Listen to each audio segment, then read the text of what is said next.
வாழ்க வளமுடன். சிரசாசனம் அப்படின்றது தொடர்ச்சியா ஒரு 90 நாட்கள் நம்ம கன்டின்யூ பண்ணும்போது, முடியோட ஆரோக்கியம், அடர்த்தி அப்படின்றத மேம்படுத்திக்க முடியுதா? இருக்கக்கூடிய நிலையனாச்சும் அப்படியே தக்க வச்சுக்க முடியுதா? அப்படின்ற ஒரு சோதனை ஓட்டத்த செல்ஃபா நான் ட்ரை பண்ணிக்கிட்டு இருக்கேன். அதுல ஒவ்வொரு நாளும் நான் எடுத்துக்கக்கூடிய உணவு பிளஸ் அன்னைக்கான உணர்வுகள, அன்னைக்கான நிறைவுல வீடியோவா நான் பதிவு செஞ்சு பதிவேற்றம் செஞ்சுக்கிறது வழக்கம். அதன்படி இந்த பயிற்சி இன்னைக்கு செப்டம்பர் 21ஆம் நாள் 13வது நாள் தொடர்ச்சியா நான் செஞ்சுட்டு வரேன். இதுவரைக்கும் கிடைச்ச அனுபவங்கள் பிளஸ் இன்னைக்கான உணர்வுகள் அப்படின்ற விஷயத்த இந்த வீடியோல நாம பகிர்ந்துக்கலாம். இப்ப காலையில எந்திரிச்சோனே நான் அ காலை கடன்கள் எல்லாத்தையும் முடிச்சுட்டு, 1 டம்ளர் ஆவாரம் பூ டீ குடிச்சுட்டு, அப்படியே அமைதியா புக்ஸ் படிக்க ஆரம்பிச்சுட்டேன். ஒரு 15 நிமிஷம் கழிச்சு எளிய முறை உடற்பயிற்சி ஃபுல்லா பண்ணி முடிச்சதுக்கப்புறம், மெடிடேஷன் போறதுக்கு முன்னாடி பிராணாயாமம் முடிச்சுட்டு, இந்த பயிற்சிய நான் செய்ய ஆரம்பிச்சுட்டேன். ஒரு 6 மினிட்ஸ் வரையும் நான் கன்டின்யூ பண்ணியிருப்பேன்னு நெனைக்கிறேன். இத முடிச்சதுக்கப்புறம் அப்படியே ஒரு 40 மினிட்ஸ் மெடிடேஷன் பண்ணிட்டு, இயல்பு வாழ்க்கையில உருள ஆரம்பிச்சுருவேன். இன்னைக்கான உணவு அப்படின்றது, காலையில நான் எப்பவும் போல பாரம்பரிய கஞ்சியில பெப்பர் தூள் போட்டு, மோர் கலந்து 1 கிளாஸ் அல்லது 2 கிளாஸ் தேவைக்கு தகுந்தாற் போல, பசிக்கு தகுந்தாற் போல நான் எடுத்துக்குவேன். அதுக்கு தொட்டுக்கிறதுக்கு வா நவதானியங்கள்ல இன்னைக்கு சுண்டக்கல்லைய தொக்கு வச்சு எடுத்துக்கிட்டேன்.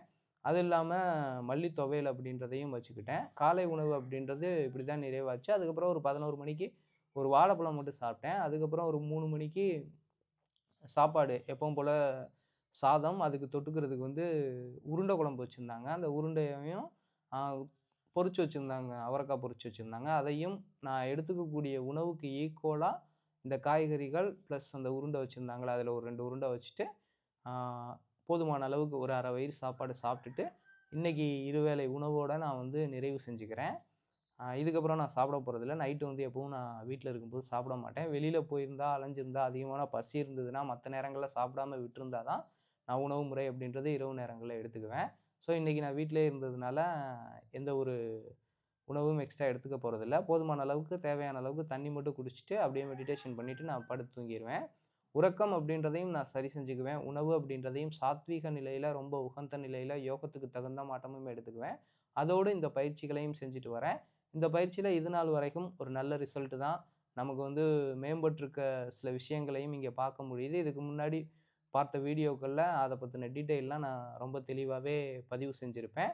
இது போன்ற பயிற்சிகள் எல்லாத்தையும் நீங்க கையாளலாமா? அப்படின்ற ஒரு கேள்வி உங்களுக்குள்ள வந்துச்சுன்னா, கண்டிப்பா அ எல்லா பேருமே கையாளக்கூடிய தன்மை, உரிமை இருக்கு. பட் இருந்தாலும் நாம நம்ம உடல இலகுவா, தளர்வா, எந்த ஒரு சிரமமும் இல்லாம கையாளணும் அப்படின்னா, ஃபர்ஸ்ட்டு அது தெரிஞ்ச, அது பழகுன, அத கத்துக்கக்கூடிய தன்மை கொண்டவர்கள்ட்ட இருந்து முறையா விதிமுறைகளுக்கு உட்பட்டு உணவுகள், சாத்வீக உணவு, சரியான உறக்கம் அப்படின்றதெல்லாம் குடுத்து, எளிய முறை உடற்பயிற்சி பிளஸ் பிராணாயாமம், மெடிடேஷன்லாம் பழகி, உடலையும், மனதையும் தயார்படுத்தி, இது போன்ற ஆசனங்களுக்கு நம்மள நாம உட்படுத்தணும்.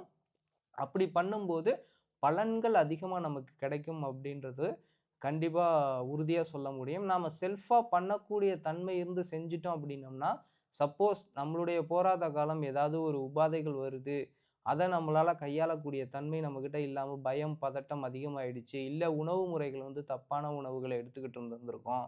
இல்ல உறக்கம் சரியா இல்லாம இருக்கு. உழைப்பு சரியா இல்லாம இருக்கு. அப்படின்ற நிலையில நாம முரட்டுத்தனமா இத செய்யும்போது, ஏதாவது எசகு பிசகா நடந்துச்சு அப்படின்னா, நம்மளுடைய வலி, வேதனை அப்படின்றது காலம் முழுக்க நீடிக்கிறதுக்கான வாய்ப்புகள் இருக்கு. கொஞ்சம் கஷ்டமான ஆசனங்கள்லாம் நம்ம பழகும்போது, அதனால தான் இத முறையா விதிமுறைகளுக்கு உட்பட்டு, தகுந்த ஆசான்கள் மூலமா நம்ம அவங்களுடைய மேற்பார்வையில இருந்து கத்துக்கிறது அதீத பலன்கள கொடுக்கும் அப்படின்றதுக்காக தான் ஒவ்வொரு வீடியோலயும் இத நான் வலியுறுத்தி சொல்லிக்கிட்டு இருக்கேன்.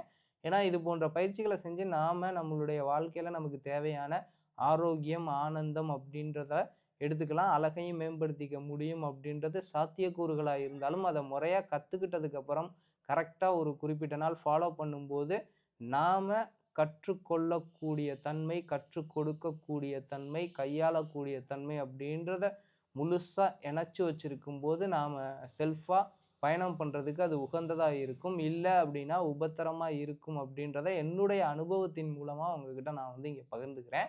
அதுவும் இந்த சிரசாசனம் அப்படின்றதெல்லாம் ஃபுல்லா ரத்த ஓட்டம் ஃபுல்லா தலைக்கு இருக்கும். பிரீத்திங்லாம் ரொம்ப இயல்பா நம்ம தூங்கும்போது, இல்ல இயல்பான வேலைகள் செய்யும்போது, இயல்பா நடந்து போகும்போது எப்படி இருக்குமோ, அதே போல இந்த பயிற்சி செய்யும்போதும் இருக்கணும். அந்த அளவுக்கு இந்த உடலும், மனமும் அதுல வந்து கைதேர்ந்து இருக்கணும்.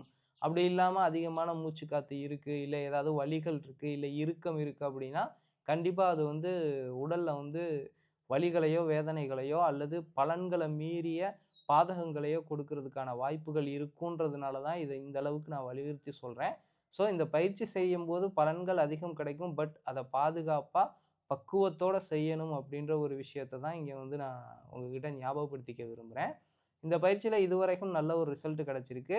இன்னைக்கு இந்த வீடியோவ பார்த்தாலும் சரி, இல்ல என்னைக்கான வீடியோவ பார்த்தாலும் சரி, இந்த 90 நாட்கள்ல என்னுடைய அனுபவங்கள்ல, நீங்க ஃபர்ஸ்ட் நாள் வீடியோ பிளஸ் 90வது நாள் வீடியோ அப்படின்றத சேர்த்தே பார்க்க முடியும். ஏன்னா, ஒவ்வொரு நாளும் நான் இந்த வீடியோக்கள எடுத்திருந்தாலும், அத ஒவ்வொரு நாளும் வாய்ஸ் ஓவர் குடுத்து பதிவேற்றம் செஞ்சிருந்தாலும், ஒரே நாள்ல தான் பப்ளிஷ் பண்றேன். ஸோ, ஃபர்ஸ்ட் நாளு, லாஸ்ட் நாளு இந்த 2 வீடியோவையும் பார்த்து ரிசல்ட் எப்படி இருந்தது அப்படின்றத ஒரே நாள்ல உங்களால பார்த்து தெரிஞ்சுக்க முடியும். பிளேலிஸ்ட் போனீங்கன்னா, ஃபுல் டீட்டெயில்ஸ் வந்து அதுல இருக்கும். ஸோ, அத பார்த்து இந்த சோதனை ஓட்டத்துல எந்த மாதிரியான ரிசல்ட் கிடைச்சுச்சு, மேம்பட்டுருக்கா, இல்ல அதே போல அப்படியே தான் இருக்கா, அப்படின்ற ஒரு நிலைய நீங்க தெரிஞ்சுக்கலாம். இந்த தகவல் பற்றிய உங்களுடைய கருத்துக்கள கீழ கமெண்ட்ல பதிவு செஞ்சுட்டு போங்க. இந்த வீடியோ பத்தின உங்களுடைய தன்மை என்ன? இது போன்ற விஷயத்த நீங்க ஃபாலோ பண்றீங்களா? இல்ல இதெல்லாம் வேஸ்ட் அப்படின்னு நினைக்கிறீங்களா? அப்படின்ற ஒரு விஷயத்தையும் தாராளமா உங்களுடைய கருத்துக்கள வந்து பதிவீடு செய்யலாம். இந்த தகவல் உங்களுக்கு பயனுள்ளதா இருக்கும்னு நினைக்கிறேன். இந்த தகவல் பற்றிய உங்களுடைய கருத்துக்கள கீழ கமெண்ட்ல பதிவு செய்யுங்க. இதேபோல இன்னொரு வீடியோல உங்கள சந்திக்கிறேன். வாழ்க வையகம், வாழ்க வளமுடன், குருவே துணை, குரு வாழ்க.